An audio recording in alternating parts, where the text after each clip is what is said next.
All right, here's a wall drill for feeling a deep coil and reach back stretch. So find a wall you can grab onto and get your rear foot kind of close to the wall, just a couple inches away and perpendicular to the wall. Put your forearm across your stomach here, elbow down initially, and then grab onto the wall. Now push your elbow away from your body, basically as far as you can, and that should naturally bring it up and put you in a fairly internally rotated position. So everything that just happened there, but from one focus, push the elbow away from the body. The elbow lifted, that's shoulder flexion, and then scapular protraction, push it further away, push the shoulder away from your chest, elbow goes away from your chest, and since we're holding onto the wall, as I push it away, there's some shoulder rotation as well, internal shoulder rotation. So from that starting position, push the elbow away and try to feel that you're stretching through your upper back here from the scapular protraction. Now, add a little arm tension, particularly for your elbow, so it doesn't immediately open as we add some body weight shifting into this. And just kind of feel how your body weight can start to stretch through your upper back here. Let your shoulder get stretched a little bit by your body weight, and make sure that this angle here between your upper arm and your chest doesn't collapse horizontally. So you don't want to feel your upper arm touching your chest. That would be a horizontal collapse. The scapular protraction, if you focus on maintaining that shouldn't happen. And now we're just going to work on letting the elbow get peeled open by our body weight shifting further away from the wall. And as that happens, we're going to turn our chest towards the wall as well, progressively. Chest turning towards the wall, elbow getting stretched open, and just continue that until your chest is fully facing the wall, your arm is fully extended here, and you feel your body weight pulling on that scapular protraction, and you should feel that in here.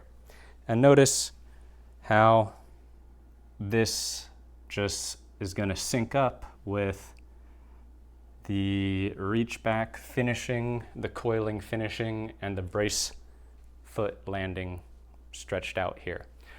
So, of course, we have the help of the wall to keep our arm in the same place. So this is kind of like leaving the disc in place. But I've heard that multiple times before, never really heard anybody say how it happens. It kind of sounds really passive. Oh, just leave it here, walk around the disc. But this is kind of like a more active way to feel that it's like a stretch that is happening because your body is moving forward and your arm is stretching away from your body at the same rate as your body's moving. And this automatically sets you up to that timing. Like the faster my body moves, the faster I'm coiling and my arm is getting stretched open. The slower my body moves forward, the slower my arm stretches open and my chest turns back. So this is kind of how I think about the reach back timing and coiling finishing. So like seemingly magically with pros, their timing looks, magic sometimes. How do they perfectly finish all this at the same time? When you lock into this feeling, it just starts to feel more natural. I don't have it perfectly yet, but it's starting to feel more natural. You just feel like how much distance your body moves and how that lines up with the amount of, coiling rotation and the arm extending. And this can really help you feel that. So feeling like your reach back, instead of you just like punching back, is more of your body stretching away from where your hand starts at that time. This is why I also think it's really good to have your starting position with your arm up, set some scapular protraction in there already, reinforce the muscle memory of wanting our arm to come back to this position in the pocket. And so then as you start coiling after the X step lands, you just feel your body moving away from that, that spot.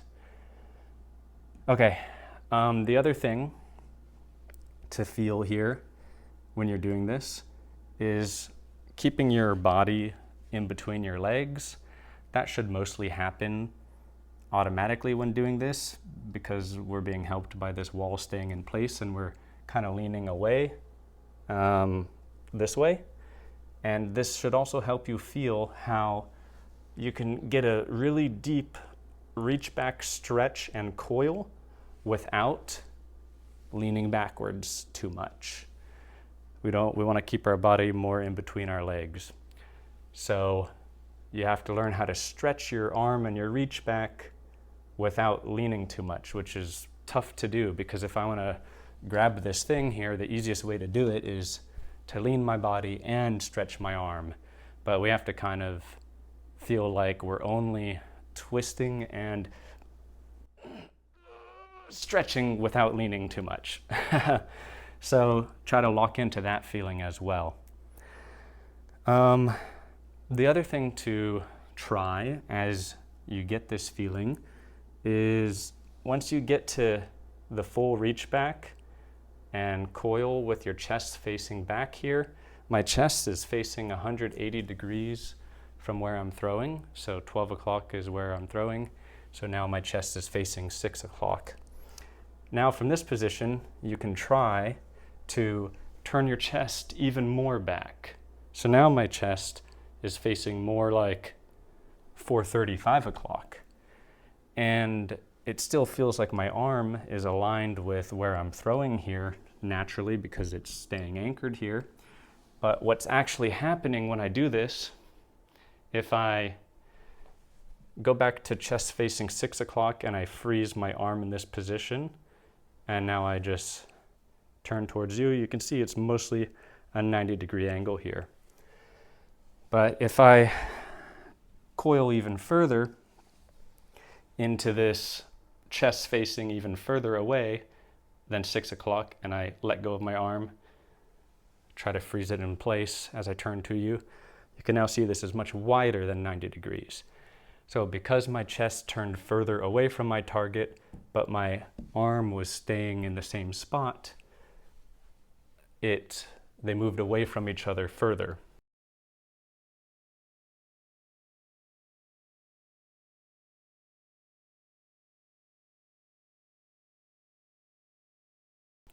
Into a wide reach back. So feeling how your chest, even when you just turn the chest back to 6 o'clock, it still feels like my elbow is opening away from my chest and my chest is turning away from that. They're going in opposite directions. And then if you coil even deeper, you have even more of that feeling from the shoulder and the elbow both moving away from the chest. So having that feeling will help you not reach around yourself and horizontally collapse and get into a rounded position straight away from the reach back. Okay, and then also notice what happens to your brace leg, like the weight, the direction of it, because if I just turn my chest back and I kind of do it kind of quickly, it's pretty easy actually to start swinging around the wall. Of course, you don't get that dramatic of an effect without holding on to something, but the body's rotating in that direction as we coil. So there is some natural tendency for things to rotate that way, right? Like your brace leg coming out too much into a stagger here. And so it can help to feel the stretch of the reach back and the coiling by feeling your brace leg going against the stagger actually. Even though most likely you'll still end up with some stagger, going against it kind of helps you balance against this rotational kind of like movement that kind of makes your brace leg want to swing out maybe too much. And I have a video on my channel I'll put in the description where you can see Ezra Aderhold's brace foot path. It kind of comes over the X step inwards. So if this is north, then this would be west and this would be east. So the brace path kind of comes northeast inwards first, and then it kind of swings out northwest into the stagger.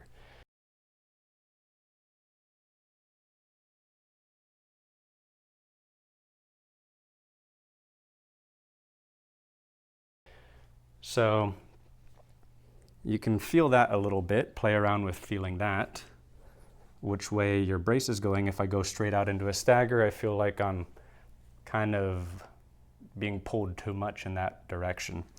If I just go straight forward, I start getting pulled into a stagger a little bit as I turn back. If I go towards like an opposite stagger at first, it kind of feels like it helps me deepen the stretch, and then it wants to come towards, swing a little bit more towards a stagger.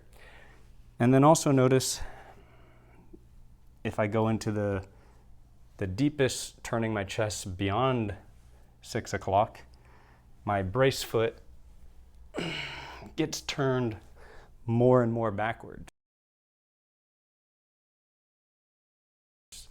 This is something we also see in people who coil their chest really far past 6 o'clock. Zach Nash, also an example, landing with the brace a little bit more backwards.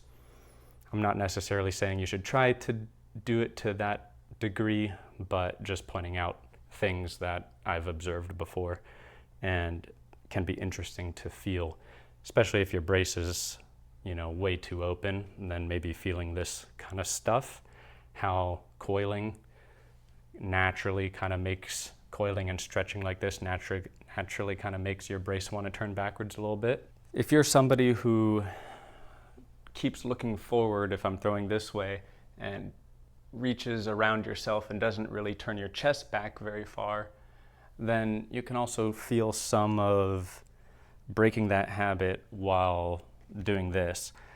So starting position again. Now look at the direction I'm going to run up in and keep this shoulder from horizontally collapsing across my chest, looking towards the target, and then start turning my chest away. And just notice I'm looking like this. I'm trying to keep looking there, but I can't. As I turn my chest, I just can't keep looking that way. And I also avoided collapsing horizontally while doing that. So trying to feel that and, you know, building a connection to how it feels, where your body is turning back and making your head go with it. You can't keep looking at the target if you want to fully coil. That might help you feel how to start breaking that habit and just having to let go and trust that you're gonna, you know, still be able to aim. All right, so after just recording the video, just from that alone, I feel some soreness and, you know, muscle usage up here. So if you're not used to using those muscles, you might be careful, you might get pretty sore with this. This is also something I started feeling more of, soreness in that area, when I started focusing on my scapular protraction cues. I started getting more sore in that area during my hard throws, sessions where I did lots of hard throws, and I took that as a sign that I wasn't, that this was something that was like underutilized in my throw, and that's why I wasn't getting sore from it until then. So I'll put in the description some videos related to scapular protraction that would also be useful to watch.